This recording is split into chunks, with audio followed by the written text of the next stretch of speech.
masks. Freaking.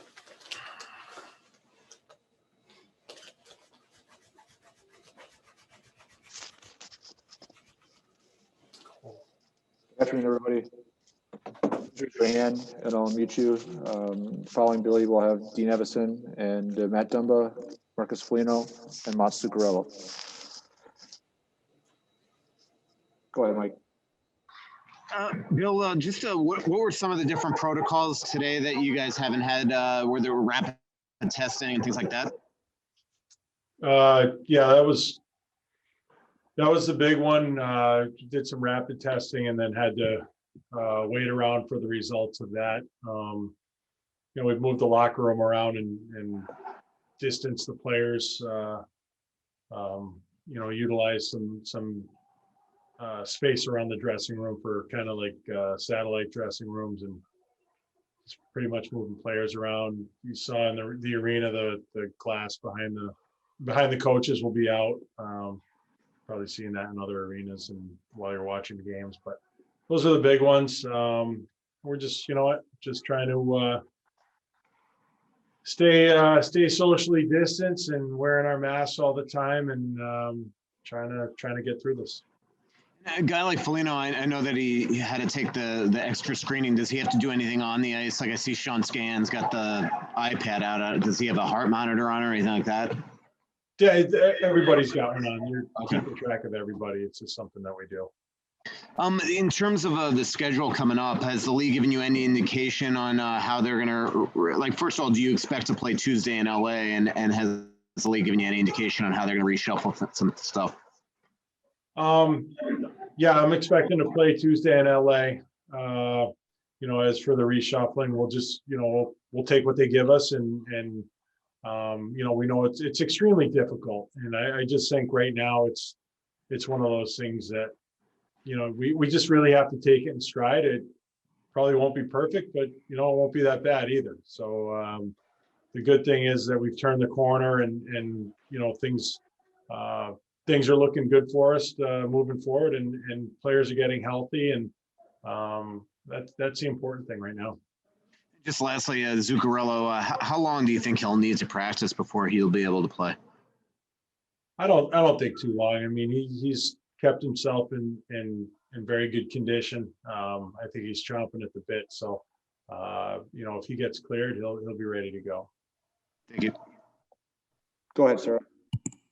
Bill, just a question about, the protocols. When I know it's, 10 days in isolation, but what about, there was also something about 14 days of no exercise. Obviously, Foligno's out there. So is there some wiggle room with that? I think if you get cleared before the 14 days, or how does that work? No, they just have to have an echocardiogram and be clear to that to go out there. There's no wiggle room. Like the rules are the rules, and he's got a clean bill of health, so that's why he's out there.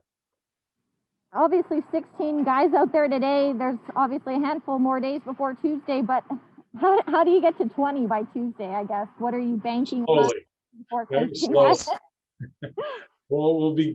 Hopefully we'll be getting guys back kind of incrementally. It's kind of as they were diagnosed. That's day by day, like there was 1 or 2 or 3 kind of every day. That's kind of how they're going to come back, because it's all on the timing side of it. And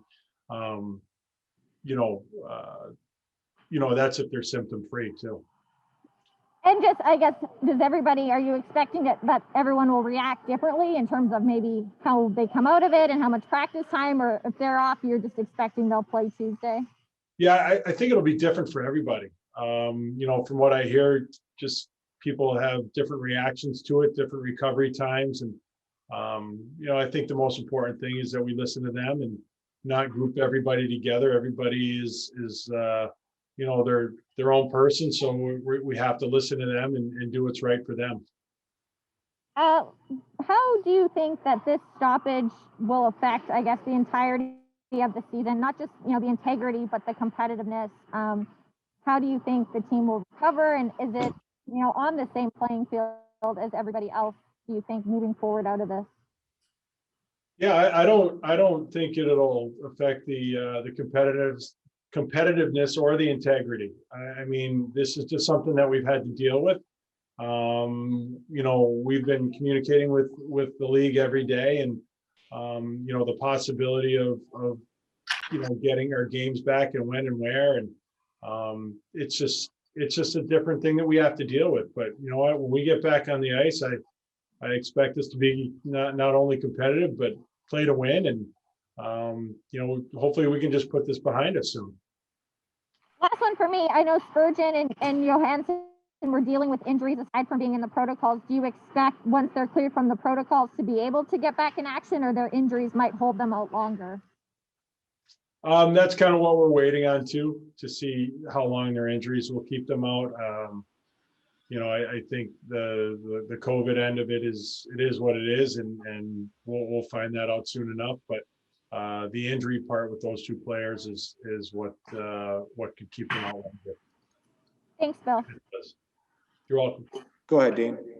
Hey, Bill, you said everyone's different, obviously. So is it fair to say some people might come off the COVID list and not play on Tuesday, or not play on, this Thursday and everything like that?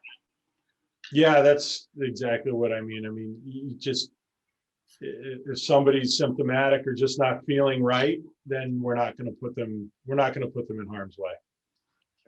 What happens, like you said, you're going to get people back incrementally. Will you charter guys back to the West Coast with you, or if they're not clear, they won't play until you're back here in St. Paul? Yeah, I mean, it depends. If it makes sense to do that, we would do it.